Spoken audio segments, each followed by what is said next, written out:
তিনটা সরকারি প্রকৌশল কলেজ আছে এই মুহূর্তে। সেগুলো হচ্ছে Mymensingh engineering college, Barishal engineering college এবং ফরিদপুর ইঞ্জিনিয়ারিং কলেজ।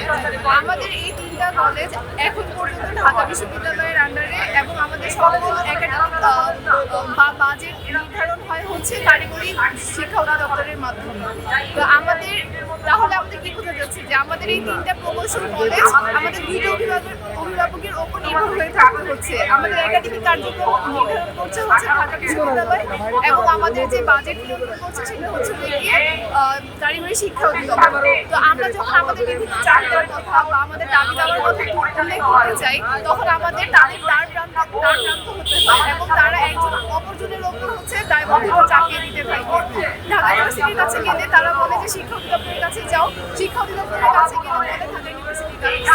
যখন আমরা ঢাকা ইউনিভার্সিটির ডিন ম্যামকে, আমাদের যে ডিন ম্যাম, তাকে যখন আমরা আমাদের দাবিগুলো বলেছিলাম, তখন উনি উত্তর দিয়েছিলেন যে অধিভুক্তি থাকতে হলে কিছু নীতিমালার মধ্যে থাকতে হয়, মানে আমরা সেটাতে বাধ্য। তারা আমাদের জন্য যে নীতিমালা ক্রিয়েট করবে আমরা তার উপর নির্ভর করে চলতে হবে আমাদেরকে। আমাদের কোনো দাবি দেওয়া থাকতে পারে না, আমাদের কোনো চাহিদা থাকতে পারে না। এই যে আমাদের যে শিক্ষক নিয়োগ, যেটা হচ্ছে কারিগরি শিক্ষা অধিদপ্তর থেকে হওয়ার কথা, এই শিক্ষক নিয়োগের ব্যবস্থা খুবই কম। ইভেন আমাদের যে শিক্ষক নিয়োগ হয় এবং শিক্ষকগুলো আসেন, সেই শিক্ষকগুলো বেশি দিন থাকেন না। আমাদের ল্যাব ফ্যাসিলিটিস নেই, আমাদের রিসার্চের জন্য কোনো বাজেট নেই। আমাদের এই ক্লাস কার্যক্রমের এই ধরনের বেহাল অবস্থা দেখে টিচাররাও থাকতে চান না। এগুলো যখন আমরা আমাদের অভিভাবকদের কাছে বলতে যাই, তখন তারা আমাদেরকে বোঝান যে হচ্ছে আমাদের কিছু নীতিমালার মধ্যে থাকতে হবে, আমরা সেটার মধ্যে থাকতেই পারবো।